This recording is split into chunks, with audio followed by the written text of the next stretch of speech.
अस्सलामुअलैकुम। आज के इस लेक्चर के अंदर हम न्यूमेरिकल सॉल्व कर रहे हैं जो कि डीसी कह रहा सिंगल फेज के ऊपर ही बेस करता है। तो लास्ट टाइम जो हमने काम किया था वो सारा का सारा हाफ फेज के लिए किया था। आज का जो हमारा सेक्शन है वो सिंगल फेज और थ्री फेज के ऊपर होगा। तो थ्री फेज और सिंगल फेज में क्या फ़र्क है वो न्यूमेरिकल के अंदर भी देख लेंगे, और कुछ फार्मूलाज होंगे और कुछ इंपॉर्टेंट टर्म्स होंगी तो वो आपने नोट करनी है ताकि आप लोगों को वो चीज़ें याद हो जाएं और जो काम है, जो सवाल है आपका, वो आसानी से सॉल्व हो जाए। तो स्टार्ट करते हैं। तो सवाल पढ़ते हैं। सबसे पहले तो सवाल में लिखा है for a single phase full wave bridge, ठीक है ना, कि आपके पास ब्रिज रेक्टिफायर है। It is required to supply a resistive load of this. आपको आर गिवन है 1 के और आपको वोल्टेज गिवन है 220 VDC। तो 220 VDC का क्या मतलब है कि आपके पास क्या चीज़ें गिवन है, आपको VDC गिवन है 220, ठीक है ना, ऐसा ही है। जब आपको ये चीज़ें गिवन है तो आप यहाँ से फॉर्मूलाज ड्रॉ निकाल सकते हैं। मैं यहाँ पे फॉर्मूलाज लिख रहा हूँ कुछ जो कि आपको याद करने हैं। कौन कौन से हैं? V D C is equals to 2 VM upon pi, ठीक है। ये सिर्फ ब्रिज के लिए फॉर्मूला मैं बता रहा हूँ। VRMS आपके पास होता है VM अपॉन √2। तो ये आपके पास वो फार्मूलाज हैं जो कि आउटपुट पर इस्तेमाल होते हैं। कहाँ पर इस्तेमाल होते हैं? आउटपुट पर इस्तेमाल होते हैं। ये वो दो फार्मूलाज हैं जो कि आपके कहाँ पर इस्तेमाल होते हैं? आउटपुट पर यूज़ होते हैं। इनपुट के लिए डिफरेंट फार्मूलाज हैं, वो भी हम देख लेंगे आगे जब आगे हम चीज़ें निकालेंगे। तो अभी तक बस ये याद रखें कि आउटपुट आपको कुछ भी निकालना होगा तो वो आप कहाँ से निकालेंगे? इन दो फार्मूला से निकालेंगे। अच्छा, VM आप आउटपुट वाले फार्मूला से निकाल सकते हैं, सही है। तो सवाल में आ जाते हैं। यहाँ पर आपको कहा गया है कि आपके पास एक रेजिस्टिव लोड है 1K का, ठीक है, और VDC आपके पास गिवन है 220 वोल्ट। जब भी आपको DC वैल्यू या RMS वैल्यू गिवन होगी तो आपने बगैर सोचे समझे आपको सबसे पहले निकालनी होगी VM की वैल्यू आपको निकालनी होगी। अब VM की वैल्यू कैसे निकालेंगे? VM की वैल्यू एज इट इज निकालेंगे जिस तरीके से आप इन फॉर्मूलाज के अंदर देखें कि VM किस तरीके से निकलेगा। जो आपको कंडीशन गिवन होगी आपने उस तरीके से VM निकालना है। फिर आगे कह रहा है the RMS value of input supply voltage. आपको RMS वैल्यू बतानी है इनपुट सप्लाई वोल्टेज का। अभी फॉर्मूला क्या होता है वो भी हम देखते हैं, क्योंकि मैं आपको ये बता देता हूँ कि अभी हमने सिर्फ आउटपुट के लिए डिस्कस किया, इनपुट के लिए भी RMS की वैल्यू सेम होती है और करंट की वैल्यू भी, ठीक है। और RMS current drawn from the supply, और कि RMS वैल्यू ड्रॉन कर रहा है सप्लाई से the average load current pass by each diode, कि डायोड में से करंट क्या गुजरेगा, और DC पावर निकालने PDC निकालना है, ठीक है। तो न्यूमेरिकल को करने से पहले मैं आपको अगर बताऊं, अगर मैं आपसे पूछूं कि आपके पास इनपुट वोल्टेज कैसा होता है, ऐसा होता है। आउटपुट वोल्टेज कैसा होता है ब्रिज का? इस तरीके से होगा। और जो करंट है वो हमेशा लोड को फॉलो करता है। अगर प्योर रेजिस्टिव लोड है तो हमें सवाल में मेंशन है कि आपके पास जो लोड है वो कौन कौन सा है? रेजिस्टिव लोड है। तो मैं यहाँ पे कह सकता हूँ कि ये वेव फॉर्म सिमिलर है। मैं क्योंकि और वेव फॉर्म बना नहीं रहा, मैं तो इसी के अंदर ही लिख रहा हूँ। ये V0 के लिए भी होगी और I0 के अंदर। I0 भी मेरे पास क्या है? आउटपुट का करंट है, ठीक है। तो ये वेव फॉर्म होती है कुछ, और इसका आप एरिया आप निकाल सकते हैं। अगर मैं आपको बोलूँ कि इसका आप एरिया निकालें तो आप इसका एरिया इजीली निकाल सकते हैं। कैसे निकालेंगे? और इसका भी एरिया आप इजीली निकाल सकते हैं। अगर मैं बोलूँगा कि आउटपुट करंट है आपके पास, आउटपुट वोल्टेज है, आप उसका क्या निकालें? एरिया निकाल लें। और कौन सा निकालना है? VDC आपको निकालना है। तो देखेंगे आपके पास जो वेव है वो पीरियोडिक है और कहाँ से रिपीट हो रही है? इस टाइम स्पेन से वो हो रही है। तो आपके पास यहाँ पे लिमिट गिवन होगी 0 से पाए, ठीक है ना। तो 1 अपॉन टाइम होता है 1 अपॉन पाए, इस तरीके से। फिर आप यहाँ पे लगा देंगे limit VM into sine theta. इससे निकालेंगे तो आपके पास एग्जैक्टली सेम वैल्यू आएगी जो कि मैंने आपको यहाँ पर दिखाई है 2 VM अपॉन पाए, ठीक है ना। तो यहाँ पे आ जाते हैं। तो सवाल में हमने DC वैल्यू से हमने क्या निकाला है? DC वैल्यू से सबसे पहले हमने निकाल लिया VM जो कि मेरा आया है 345.57। कैसे निकाला है? VDC का फॉर्मूला भी हमने देखा था 2 VM अपॉन पाए। तो VDC हमें पता है, पाई की वैल्यू हमें पता है कांस्टेंट है। VM हमने निकाल लिया जो कि आ गया आपके पास कुछ ये वैल्यू, ठीक है। अब इनपुट वोल्टेज के लिए अगर हम बात कर लें तो इनपुट वोल्टेज हमेशा याद रखें जब भी प्योरली साइनोसॉइड आ जाए ना, इनपुट के ऊपर हमेशा क्या आती है, प्योर साइनोसॉइड आती है। तो अगर कोई भी आपसे पूछे कि इसका VRMS क्या होगा, तो फौरन से कहना है Vm/√2। कुछ भी हो जाए, हमेशा साइनोसॉइडल का RMS क्या होगा, Vm/√2। तो इसी तरीके से आपने VRMS निकाल लिया।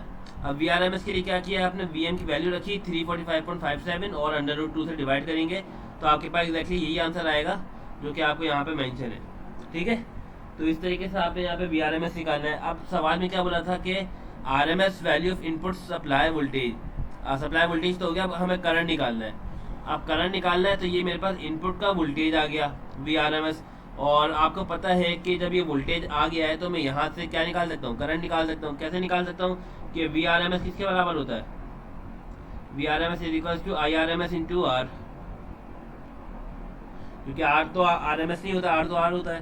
तो आप यहाँ से RMS की वैल्यू निकाल सकते हैं, क्या चीज़ आएगी, वो VRMS अपॉन R। यहाँ पे आप वैल्यूज पुट करेंगे तो आपके पास क्या आ जाएगा, इनपुट का करंट आ जाएगा। ठीक है ना, तो हमारे पास यहाँ पर VRMS आया था 244.59। ठीक है, और यहाँ पर आप देख सकते हैं जो रजिस्टर था वो आपका था 100 किलो। ये 100 को मैं लिख सकता हूँ 10⁻3। अगर मैं इसी को ऊपर ले जाऊँगा तो वो क्या बन जाएगा, 10⁻³ तो इसको मैंने इस तरीके से लिख दें, या आप इसको डिवाइड करवाएंगे तो आपके पास सिंपल आंसर क्या आ जाएगा, 0.244। ठीक है ना, और इसको मैं लिख दूँ अगर ये 244.5 मिली एम्पेयर, ये भी आंसर ठीक है। ठीक है ना, तो आपने इस तरीके से IRMS की वैल्यूज़ को निकालना है। ठीक है, और ID एवरेज जो है ना आपको वो निकालना है। वो कैसे निकालते हैं मैं इसके फॉर्मूलाज भी पहले बता दूं हाथ के हाथ ही, ताकि इसके अंदर भी कोई इशू ना हो। फॉर सिंगल फेज, ये अच्छे से नोट डाउन कर लेना, काम आएंगे बहुत। जब ID एवरेज बोलेगा, ID एवरेज का मतलब क्या होता है, IDC बोलते हैं यहाँ पे DC या एवरेज बोलते हैं, मैं एवरेज बोल देता हूँ क्योंकि एवरेज और DC एक ही होता है। सिंगल फेज के अंदर आपको सिंपल याद रखना है कि ये IDC अपॉन क्या होता है, 2 होता है ID एवरेज। मैं यहाँ पे 3 फेज का भी लिख रहा हूँ क्योंकि आगे 3 फेज के भी हम पढ़ेंगे तो वो आपको आइडिया हो जाएगा। इसको मैं इससे मेंशन कर रहा हूँ IDRMS बराबर होता है 1 IDC। सिमिलैरिटीज है सारी की सारी, देखिए बस IRMS के अंदर √2 लग जाएगा। ठीक है, आई होप क्लियर हो गई ये बात। अब अगर मैं बात करूँ 3 फेज की, ये हर सिंगल फेज के लिए, ठीक है ना, 3 फेज के लिए अगर मैं बात कर लूँ तो आप देखेंगे कि आपके पास होगा ID एवरेज, IDC में लिख रहा हूँ इस बार, ठीक है ना, ताकि समझ आ जाए, रिलेट कर लें कि ये एक दोनों चीज़ें सेम ही है। ठीक है, मतलब कहने का मतलब ये है कि लिखना सेम है लेकिन फॉर्मूलाज बराबर नहीं है। फॉर 3 फेज के लिए आपके पास क्या हो जाएगा, 3 फेज के लिए आपके पास हो जाएगा IDC, देखिए हर चीज़ सेम है लेकिन 3 फेज है, 3 से 3 आप यहाँ पे लगा देंगे।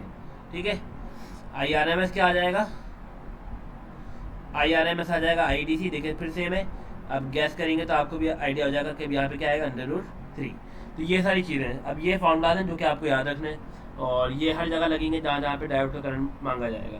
तो यहाँ पे ID एवरेज निकालने का बोल रहा है, ID एवरेज किसके बराबर होता है, IDC अपॉन 2।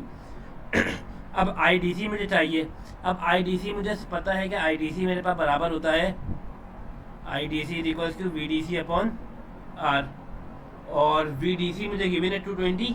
कहाँ गिवन है, आप यहाँ पर देखेंगे तो 220 वोल्ट DC, तो इसका मतलब क्या है, ये आपको VDC गिवन है 220। ठीक है ना, R की वैल्यू कितनी थी, 1000। जब इसको आप डिवाइड करवा देंगे 1000 के साथ तो आपके पास क्या आ जाएगा, 0.22 एम्पेयर। तो यहाँ पे आप देखेंगे तो आपने डिवाइड करवाया 0.22 एम्पेयर आ गया। अब जब आपको एवरेज निकालनी है तो एवरेज के अंदर आपने IDC यहाँ पे रखा, IDC की जगह आपने वैल्यू रखी 0.22। इसको जब डिवाइड बाई 2 करवा देंगे तो आपके पास क्या आ जाएगा, 0.11। तो ये आपके पास आ गया डायोड का एवरेज करंट जो कि इसमें से पास होगा। ठीक है, अब आपको चाहिए, अच्छा इसमें और क्या चीज़ थी, आपको निकालना था average load current pass by each diode, ठीक है, ये हर डायोड में से यही पास होगा। एंड अच्छा, आप यहाँ पे स्टेटमेंट लिख सकते हैं कि आप यहाँ पर this current is pass through all the diodes, ठीक है ना, in single phase full wave bridge rectifier, ठीक है ना। तो आप ये लाइन हर जगह लिख सकते हैं, हर जगह नहीं, मतलब इसके नीचे आप यहाँ पे लाइन ऐड कर सकते हैं। अब आपको डी पावर पे कह रहा है डीसी पावर डेसिपेटेड, तो डीसी पावर का मतलब होता है कि पीडीसी, पीडीसी का मतलब होता है कि डीसी पावर है तो वीडीसी होगा और आईडीसी होगा, ठीक है ना। तो वो 220 इंटू 0.22 करेंगे तो आपके पास आंसर आ जाएगा 48.4। आई होप ये बात क्लियर हो गई है इसके अंदर। अगर मैं इसको अब थोड़ा सा समराइज कर दूं, मैं यहाँ पर इसको समराइज करके लिख देता हूँ कि आपके पास आउटपुट के अंदर, ब्रिज के अंदर खास तौर पर आउटपुट की अगर मैं बात कर लूँ तो आपके पास VDC किसके बराबर होता है, 2VM अपॉन पाए के VRMS बराबर होता है, VRMS आपका बराबर होता है VM अपॉन 2K, सॉरी नहीं 2 कह रहा हूँ यहाँ पे, √2K, ठीक है। ये आपका आउटपुट का हो गया। अब मैं अगर बात करूँ इनपुट की, इनपुट में बस आपको VRMS का पता होना चाहिए जो कि एग्जैक्टली सेम होता है, VRMS is equals to VM upon √2। अगर मैं आपको बोल दूं कि आप इनपुट वोल्टेज बता दो इन टर्म ऑफ RMS, तो आप बता सकते हैं इनपुट का RMS, और आउटपुट का बोला जाए कि आउटपुट का करंट बता दो तो आपको VRMS अपॉन R करेंगे तो आपके पास IRMS निकल जाएगा। अच्छा, अब एक सवाल यहाँ पे एक बन सकता है कि हम यहाँ पर इनपुट का VDC क्यों नहीं निकालते, हम यहाँ पे आउटपुट का VDC क्यों नहीं निकालते, क्योंकि वो जीरो होता है। क्यों जीरो होता है, एवरेज है, इसका आप एरिया लें और अगर आप DC निकालेंगे, ठीक है ना, क्या निकालेंगे, DC, RMS नहीं। जब आप VDC इसका कैलकुलेट करेंगे तो आपके पास ये जो आंसर आएगा वो आएगा 0, ठीक है ना। तो इसका जो एरिया है वो ऐसे ही पता चल रहा है कि वो जितना पोर्शन ऊपर है वो उतना पोर्शन नीचे भी है, तो ये आपस में क्या कर देंगे, कैंसिल आउट हो जाएंगे, तो इसलिए इनका जो एरिया आता है वो 0 आता है, VDC। अब आ जाते हैं क्वेश्चन नंबर 4 की तरफ। 4 में है हमारे पास 3 फेज हाफ वेव रेक्टिफायर। अभी 3 फेज हाफ वेव आ गया मेरे पास रेक्टिफायर, ठीक है the supply voltage of 480 volts, और इनके जो सप्लाई वोल्टेज है वो कितना है, 480 वोल्ट्स है। And determine the following when purely resistive आपके पास लोड है, तो R कितना है, 25। तो अब 3 फेज आ जाता है ना, तो 3 फेज के अंदर हम यहाँ पे बात कर लेते हैं। मैंने यहाँ पे एक चीज़ मेंशन भी की है, तो मैं आप सवाल सॉल्व करते हुए दिखा देता हूँ। और निकालना क्या क्या, peak output voltage in current, average output voltage in current, peak and average diode currents, तो ये हमने निकाल लिए थे, एग्जैक्टली वैसे ही निकलेगा, ठीक है ना। Peak inverse voltage of diode, तो यहाँ पर आ जाते हैं। तो यहाँ पर आप देखेंगे तो मैंने यहाँ पर सिंपल लिखा हुआ VLL is equal to 480 volt, ठीक है ना। तो 480, ये VLL क्या है, ये लाइन टू लाइन वोल्टेज होता है, ठीक है। तो 3 फेज के अंदर अगर मैं वेवफॉर्म आपको बना के दिखाऊं थोड़ी सी रफली, एक मिनट जरा,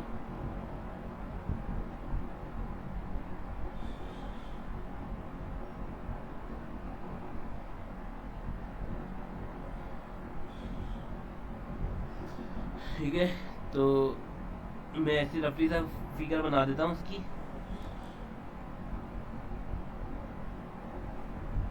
ठीक है। और ये भी कुछ इस तरीके से आएगी और ये वेव इस तरीके से,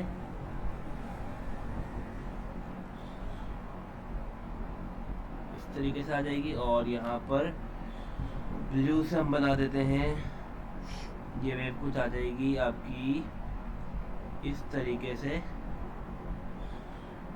ठीक है ना। इसको एक्सटेंड कर देता हूँ और ये यहाँ से आपके पास गुजर के ये इस तरीके से आ जाएगी। ये जो मैंने बनाई है वेव, ये असल में है आपके पास लाइन टू लाइन वोल्टेज मैंने बनाई है, ठीक है ना। लाइन टू लाइन वोल्टेज मैंने ये बनाई है। अब लाइन टू लाइन वोल्टेज होती किस तरह है, अच्छा यहाँ पे मैंने एक चीज़ मिस कर दी, यहाँ पर मुझे इसको यहाँ से स्टार्ट करना था, इसको पहले स्टार्ट करना था मुझे रेड वाली को। तो अब ये बन गई है फिगर, तो इसको आइडेंटिटी रखते हैं अभी फिलहाल। तो जो लाइन वोल्टेज होता है ना, इनके दरमियान, हर फेज के दरमियान कितना फासला होता है, 30 डिग्री का फासला होता है। कि किस तरीके से, कि आपकी अगर एक वेव आ रही है तो दूसरी वेव उसकी 30 डिग्री अपार्ट स्टार्ट हो जाएगी।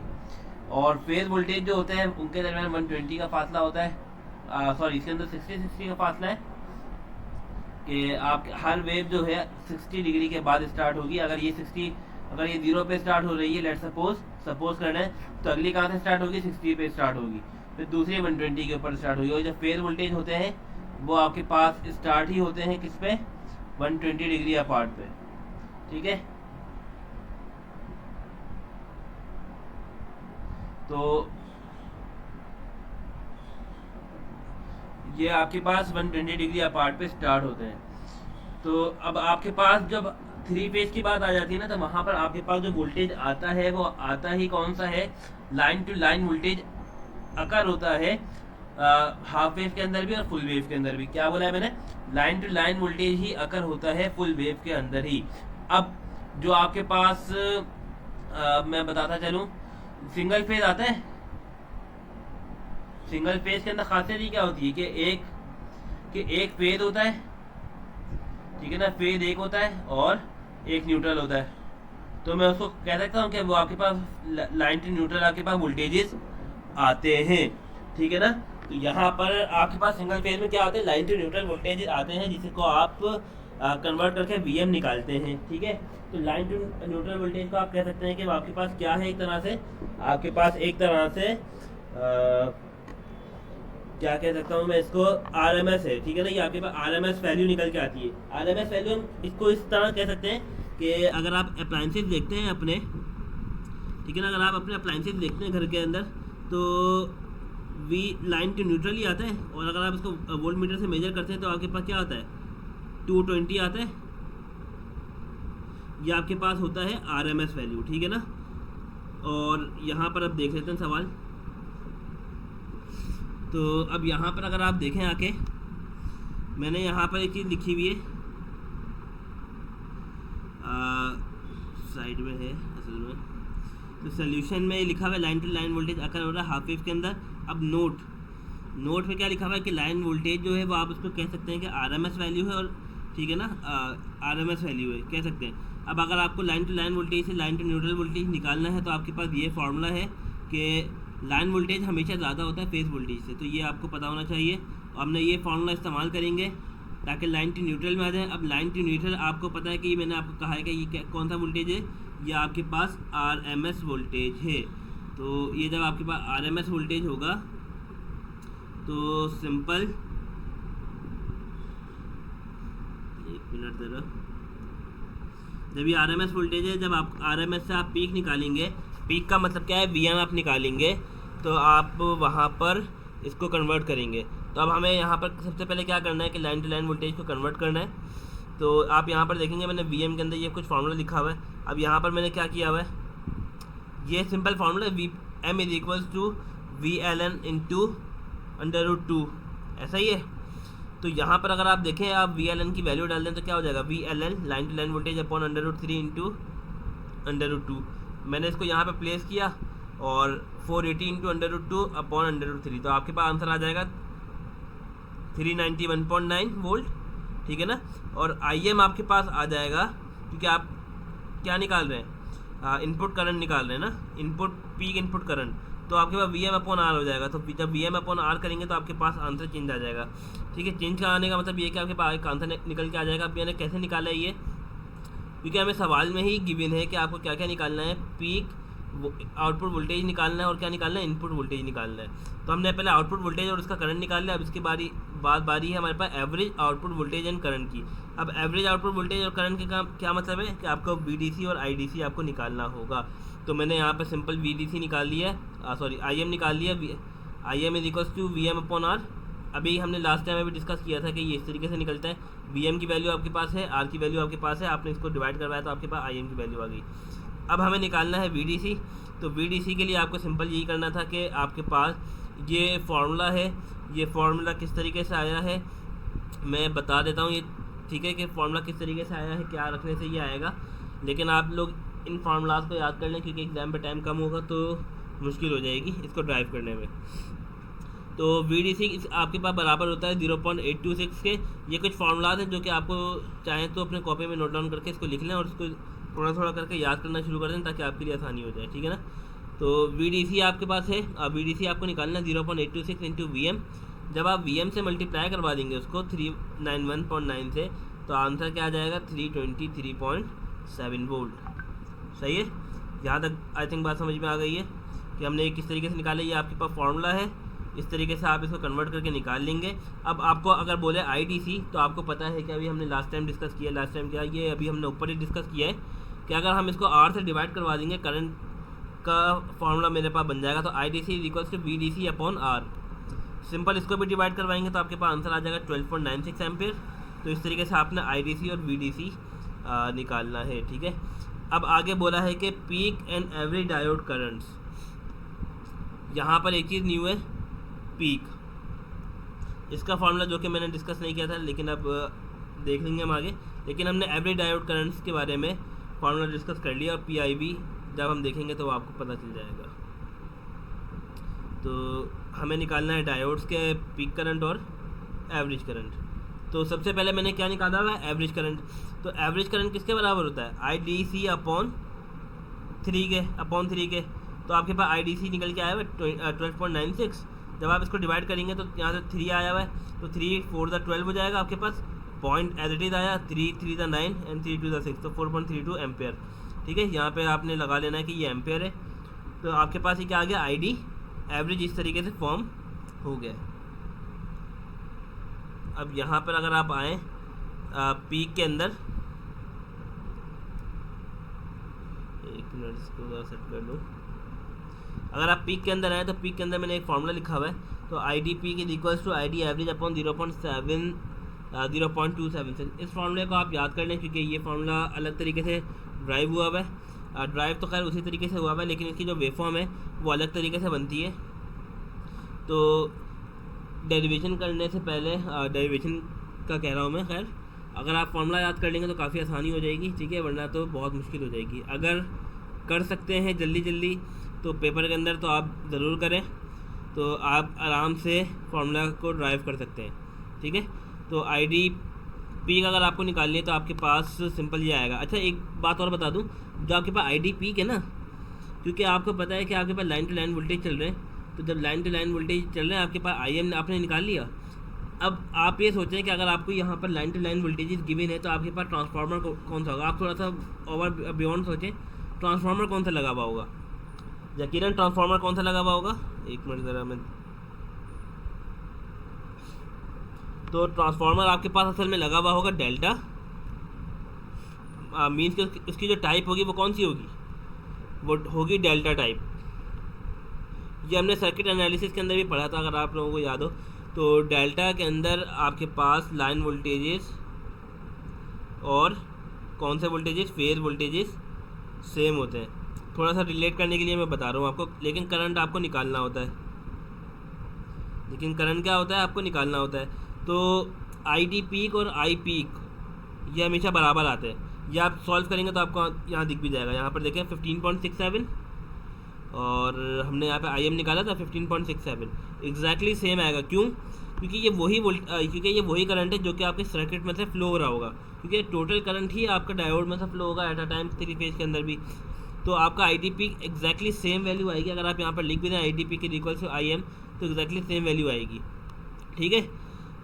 और फिर हमने इसको निकाल लिया। ID एवरेज आपके पास ये रहा, जो कि अभी हमने निकाला था 4.32, यहाँ पे एम्पेयर लगाने मैंने कहा था। और इसको जब डिवाइड करवाएंगे तो आपके पास ID पीक की सेम वैल्यू आ जाएगी। अब पीक इनवर्स वोल्टेज आपके पास बराबर होता है -√3 टाइम VM। अब ये √3 क्यों लगाया है, मैंने अभी डिस्कस किया है कि यहाँ पर आपके पास कौन सा वोल्टेज अकर होता है, लाइन टू लाइन वोल्टेज अकर होता है। और लाइन टू लाइन जब भी बात की जाती है वहाँ पर हम लगाते हैं √3, और जब फेस टू न्यूट्रल बात की जाती है तो वहाँ पर हम लगाते हैं ×3, ठीक है। आई होप ये बात क्लियर हो गई है। तो जब हम इसको निकालेंगे, यहाँ पे लाइन वोल्टेज अकर हो रहे हैं मुझे पता है, तो लाइन वोल्टेज अकर हो रहे हैं तो वहाँ पर √3 लगता है।